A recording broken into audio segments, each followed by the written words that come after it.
And man, I can't wait to talk about it today. Today's gonna be a full show, but we got a new person here today, NFL Mike. He's been on the show before. How you doing, man?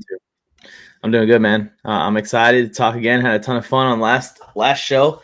You sent me the topics, and some of them hit home, close to home. So you're gonna get some passion out of me. Oh yeah, we might as well get to that passion right now, right? You know, the passion of the Christ, the passion of the mic. Woo! We're gonna talk about it right now. As a couple weeks back, we got a bombshell that kind of went under the radar because of all the influx of movement going on in the NFL. But this topic always stood out, even though it didn't to most people.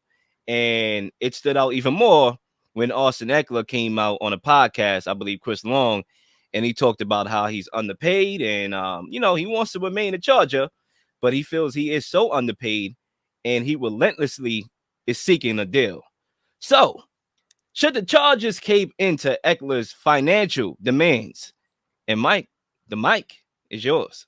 It's kind of a sticky spot, man. And I'm a Chargers fan. For those of you that don't know, sitting right here behind me.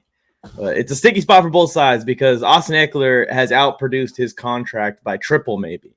I mean, if you look at what he's getting paid, he would barely be at the top of the fullback market. I'm just saying, he would barely be getting the most money amongst fullbacks in the NFL, just $500,000 more than Kyle Juszczyk getting from San Francisco right now. And that's just crazy to think about. This guy scored 12 more touchdowns than the next closest person behind him and has had more than 3,000 yards in the last 2 seasons. And I believe he's only missed 1 game in that time span. But it's a sticky spot. And I say that because the Chargers can't pay a running back max dollar.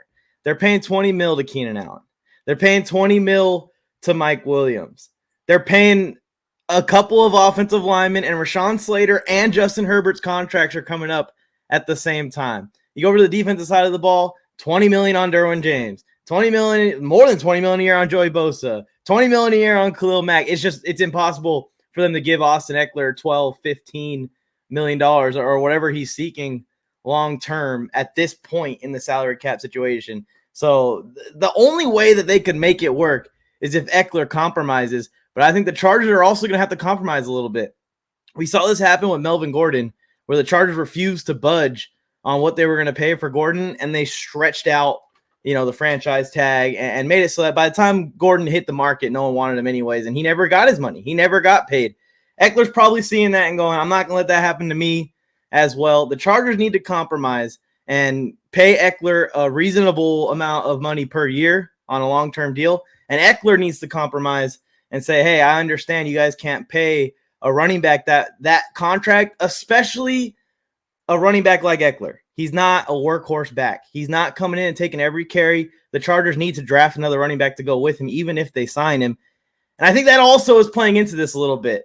This year, the Chargers are in a perfect spot to either trade up a few picks and get the number 1 running back in this year's draft, or maybe falls to him at 21, or get the number 2 running back. I mean, that's the worst case scenario. You get the second best, you get Gibbs in there, and all of a sudden, boom, you got a guy that can catch the ball out of the backfield and run the ball even better than Ekeler.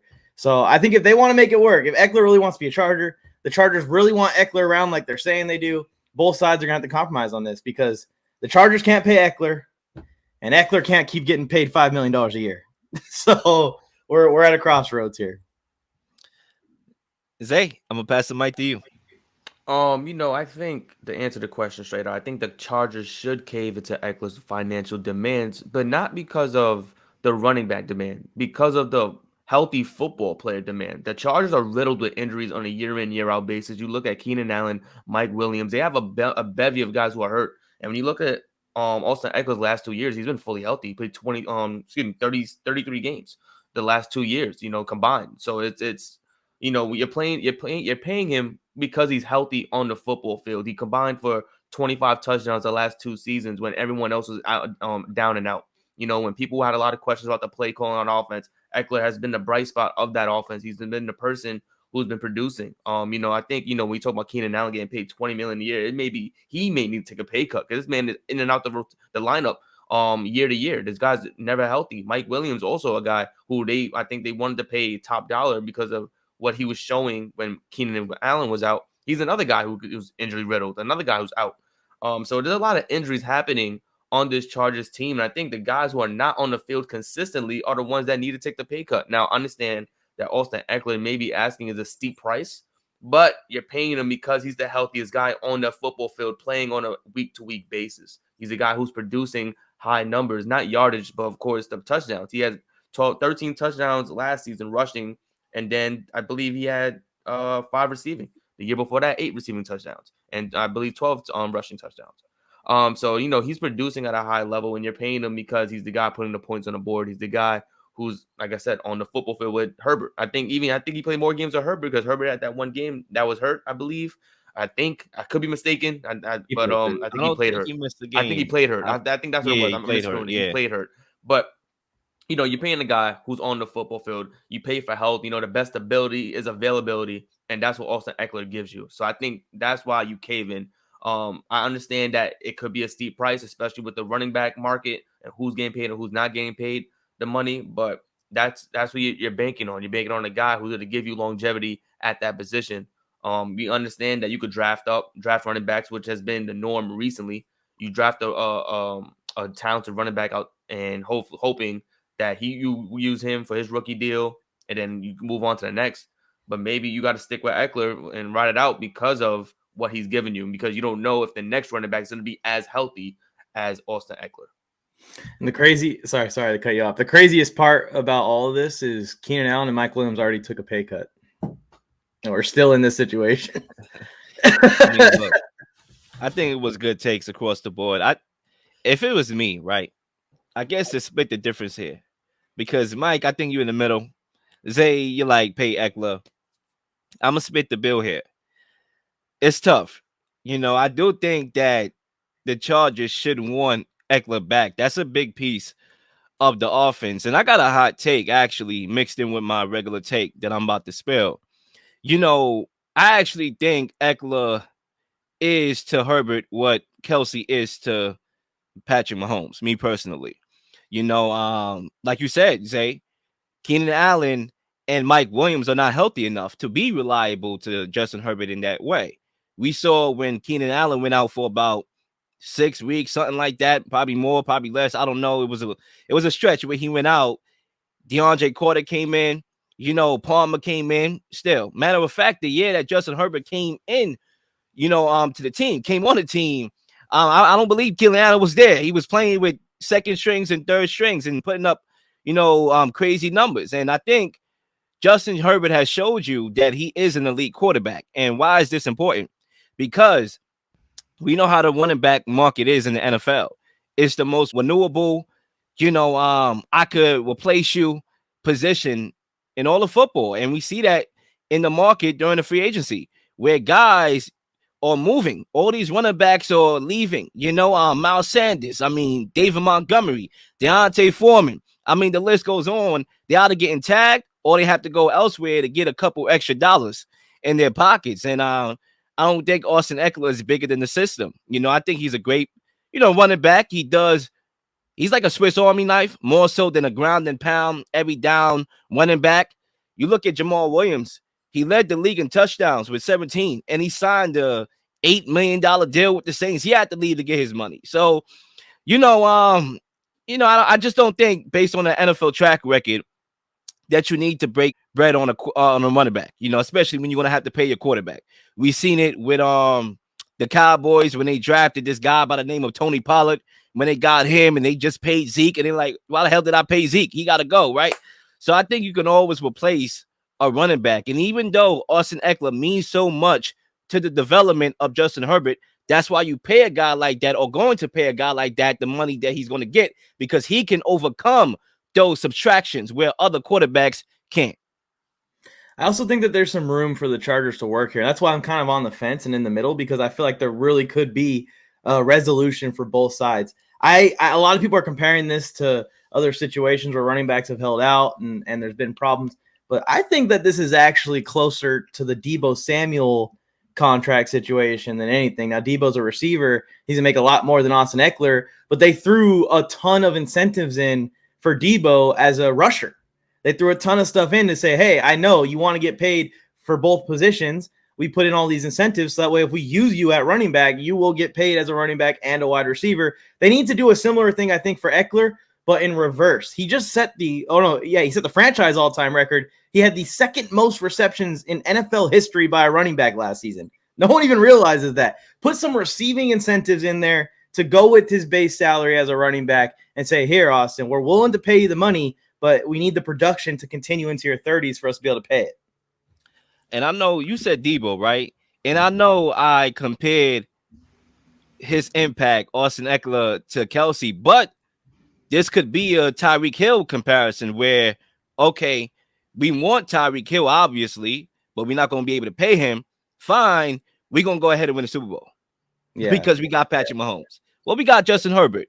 And even though we want Austin Ekeler on the team, based on how the running back market works, we are not going to pay him. Fine. Yes, we want him, but we got Justin Herbert. Yeah.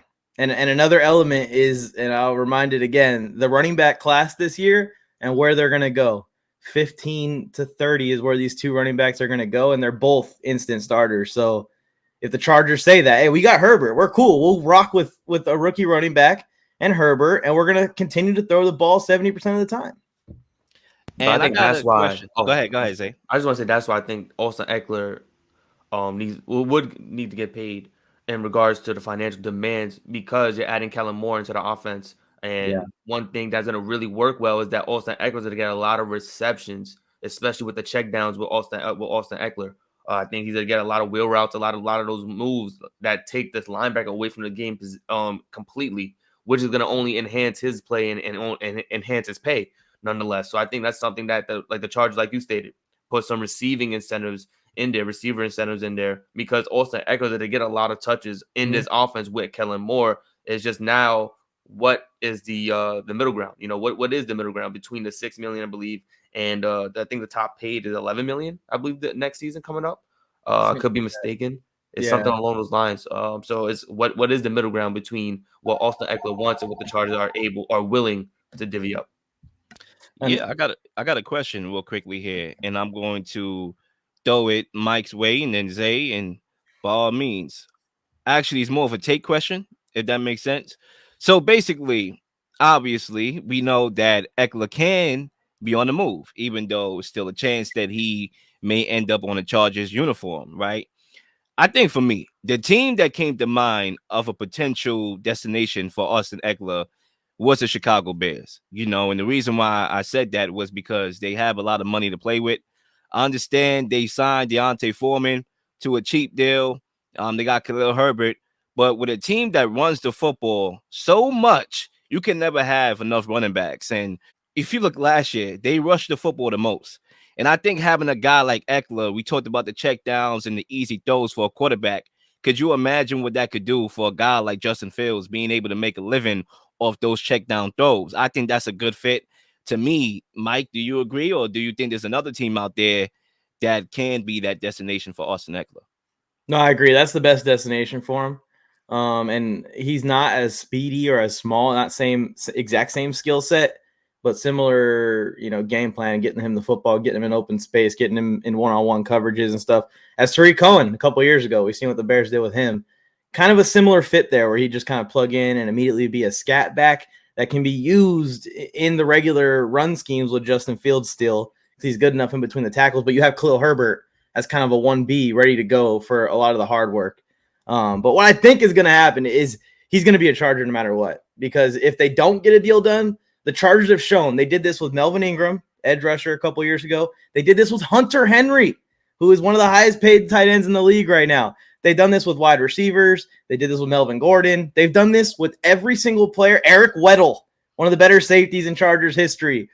LaDainian Tomlinson, when he went to the Jets. The Chargers are willing to let a contract expire and let a guy walk. So they will let Ekeler play the final year of his deal, underpaid, whatever Eckler's feelings are, and let him walk. They'll do it. They're not afraid to do it. The Chargers push the chips in. They're losing a lot of players next offseason anyway, so they're probably already thinking, if we don't get something done that we are comfortable with, we're just going to let him go, and we're going to play this last year and probably run him into the ground the last year too. I think, Austin Ekeler eventually signs a deal this season. I think they'll sign a deal. But I think, Austin Eckler's best decision he probably should think about would probably go to Carolina because they're revamping that entire system out there. That offense will be very different from a rookie quarterback or probably second year quarterback, depending if Austin Eckler's contract expires. And they could bring in Austin Eckler. They already signed Adam Thielen to a 3-year deal. They have a number one receiver now. You add a running back in that situation with the top draft quarterback, the number one pick, and possibly CJ Stroud. That is like the 98% rumor that he's going to Carolina for sure.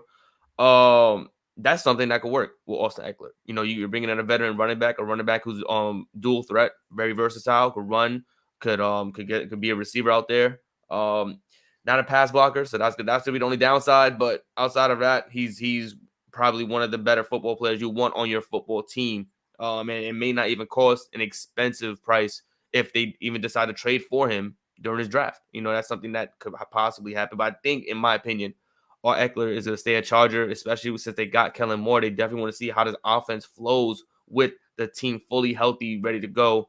And I think, Eckler is going to stay a Charger personally. I can't see him leaving under any circumstance outside of the money. But I think, the Chargers are going to get it done because they know how vital he is to that offense. Yeah, salute to Need a Lot More Saturday Pro Football. What a name. All right. What a name. And I agree 100%. We do need a lot more Saturday football for sure.